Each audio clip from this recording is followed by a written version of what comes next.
All right, man. Let me just see where my sister's at. I don't know if this video is gonna be quick. No clue. Where's the?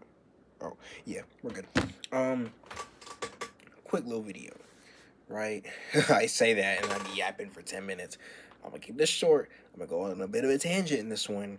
You know what I'm saying?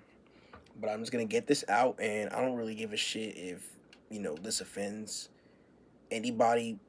I'm not gonna give a shit if this offends anybody. But I'm also gonna be as like not trying to offend anybody at the same time. I'm just pointing out the straight fact, right? Me working at this airport, right? Why the fuck? Like, I notice, okay, passengers be having problems with us here and there. We be having problems with them, right? And the big thing I notice is not just like race and gender, which doesn't even fucking matter. I also notice the final destination they're going to.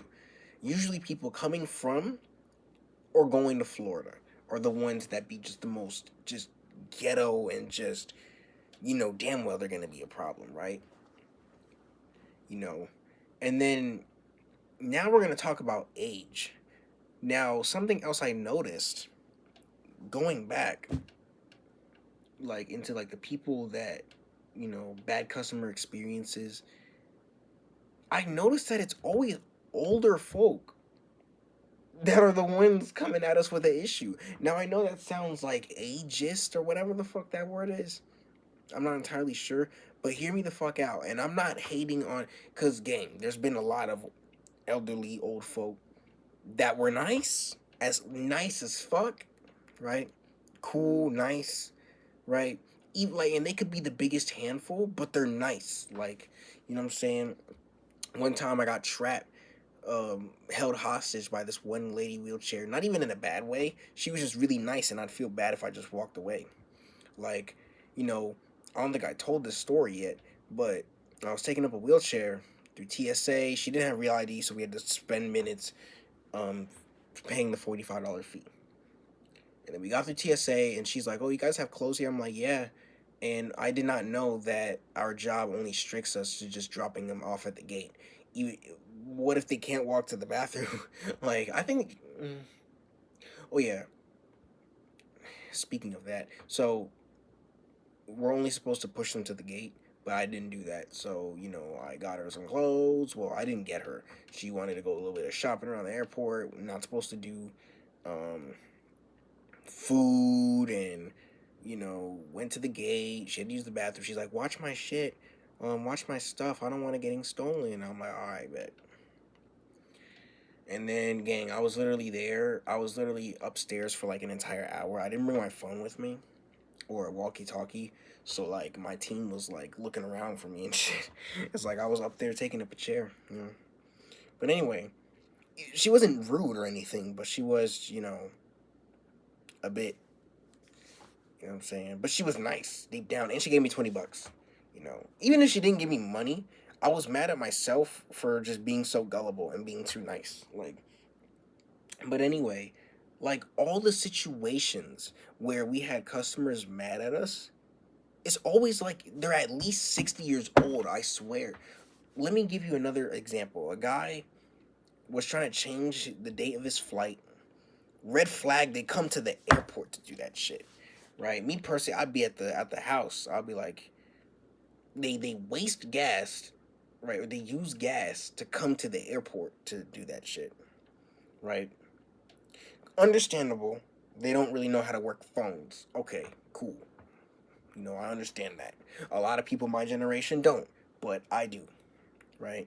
Now, let me just say this to the folks that are not just old, but just that are like privy on technology, that are really, they don't really know how to use this right here.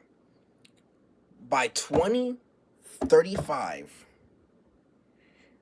like, bro, everybody in this country, including your grandma and great grandma, has a fucking iPhone or like the newest Samsung. Like, I've rarely seen people with flip phones. Like, everybody and their mama can text, call, and FaceTime or video chat or whatever, right? Everybody nowadays, like, bro, Like, I understand now. I'm not hating, but later on, like, there's gonna be a point in time where smartphones, have been around so long, and y'all have had them for so long, that y'all should be on the level of like somebody who understands how to use it, right? Because, you know,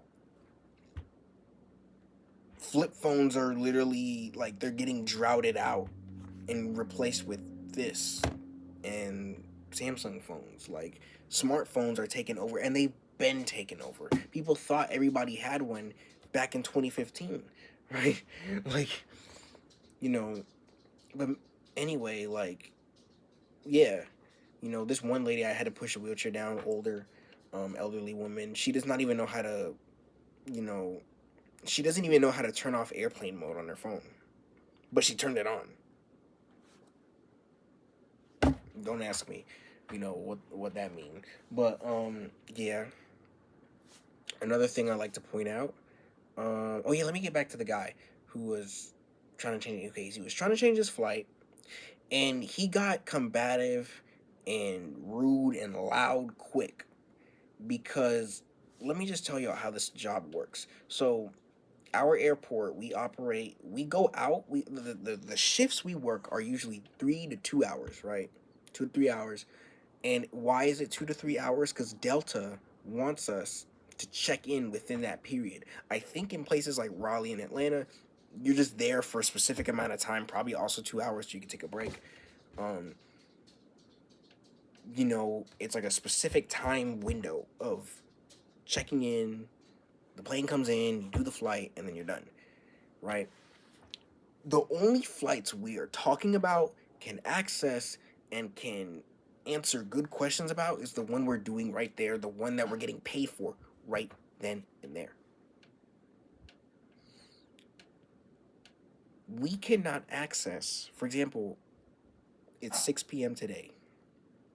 We cannot currently access flights for, tomorrow at 6 a.m. And the guy was just not understanding that. He was like, no, no, no. Delta, whatever. They changed my seat, and like, what are you doing? He might have to go outside. But like, he does not understand that we cannot access a flight tomorrow at 6 a.m. Right? And that's always been the fact. And me and my coworker told him that. Just gonna ignore him barking. I'm gonna get through this video really quick.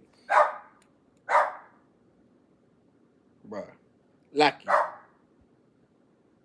He wants to go outside. Let me see if there's somebody outside.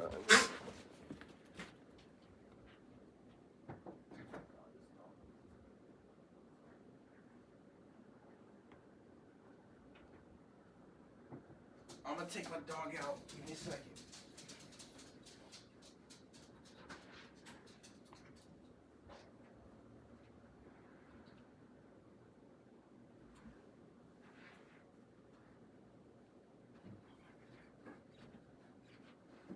Alright, I'm back. So anyway, yeah, we cannot access flights for the next day.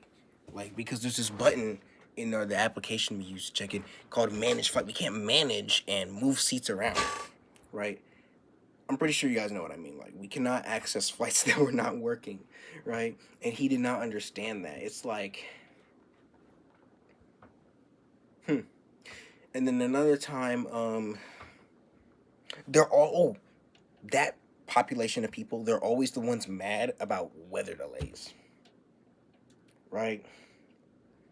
They're always the ones, like, getting mad at us for a weather delay. You might have to excuse the airline for caring about your safety, for not wanting to fly a plane directly into a thundercloud and having the plane get struck by lightning. Like, oh my God, how dare Delta cancel or delay, or Delta, American, United, Frontier, Southwest. How dare those airlines cancel my flight due to there being thunderstorms everywhere, due to there being a hurricane, a blizzard coming through? Why wouldn't they just fly the plane into dangerous weather for me? Like, oh my god. Like, oh no, like, screw this airline. Oh my god. Them caring about my safety? Oh, hell no. No, we fly into the thundercloud, bitch. I don't care about my safety, but you guys care about mine? Shame on you. Whatever airline. Shame on you. Basically, that's what their mentality around that. It's like, they're mad at us for the company canceling a flight that would have been unsafe to fly right there.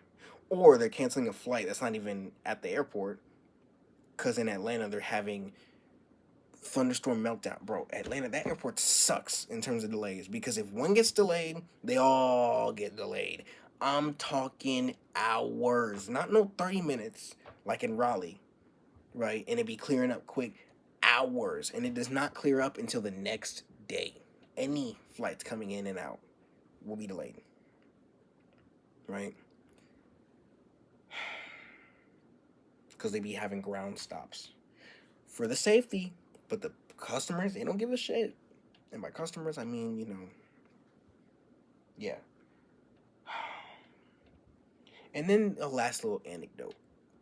This gentleman, he's a diamond. I think he's I don't know what's the max medallion member for Delta, but he said he's like 2 million miles flying, right? His flight got canceled because of weather, and you know, like he was waiting down at baggage claim, or like he flew out the next morning from Atlanta to here, and his bag didn't come off, and he was like looking for somebody for Delta, banging on the, he was pounding on a door that has a door behind it, which is fucking saddish. Like, it's incredible the lengths they would go to, right? Their phone, their bag tag and their phone, scanning it to see where their bag is at. No, no, no, no, no, no. I want to talk to a physical person, right? Oh yeah, the guy was like, oh, and there was nobody here. What? You want to know why there was nobody there? Because upstairs and out on the field, all the employees, that's where they were at. That's where all the Delta employees were at. Oh, why don't they put somebody down here? Because they have a job to do up there, and it's time for check-in is done. Right. Also, we found his bag too. We gave him his bag. He was like this, and that, and going on and on. It's like, yeah. Also, another thing, the company cannot file a report about a, well, you can report it. Well, try to, because a guy said he tried to do it and like it gave him an error message. He tried to report it and it didn't work, and he's like, "Can you guys claim it?" And a claim is like basically like a report. Whether if it's like usually the bag is like a bag coming in is damaged, and they can claim it. They claim that it was damaged, right? And they can also claim for delayed bag. Nah, you can't delay. We don't take, at least we don't, but we don't take claims or reports for bags that are not even here yet, right? And why are we claiming the airport here for people out in Romania, where these guys, this also elderly couple, came from? Romania, Paris, they lost their bag, so it's our fault. Okay, to wrap this video up, I don't know what the fuck it is with some, not all older folk, but it's like, y'all, it's that group of people, that generation that, like, it's never it is what it is. It's always somebody's fault, and they always want to know whose fault it is, right? They always think that they're right. It's never like, oh, well, okay, I didn't know that. Tell me more. No, you're wrong. I'm right because this happened. Well, sir, we can't access them. No, no, no, no. It's like, bitch. Oh my god, that guy wanted me. That guy was pissing me the fuck off. Because there's nothing we could do. We can't call nobody. We can't access it into like Like, we can't access the main internal systems to do any crazy stuff. We can't do it. No is no, but nah. And there, in some, not all, not all older people are like this, but some, like, y'all have to realize that sometimes it is what it is. That guy who had his flight canceled and a missed bag, for a guy with that's been flying for 60 years and has 2 million miles with this one airline, not including other ones. He's never seen a delayed flight because of, I mean, not a delayed or canceled flight or a delayed bag before. He's never seen that before. Like, these people have to, like, they're acting like they never seen a delayed flight before too. That's another video, man. But I'll catch you guys later, man. Make sure my dog do not get lost when I open that door for him. Yeah.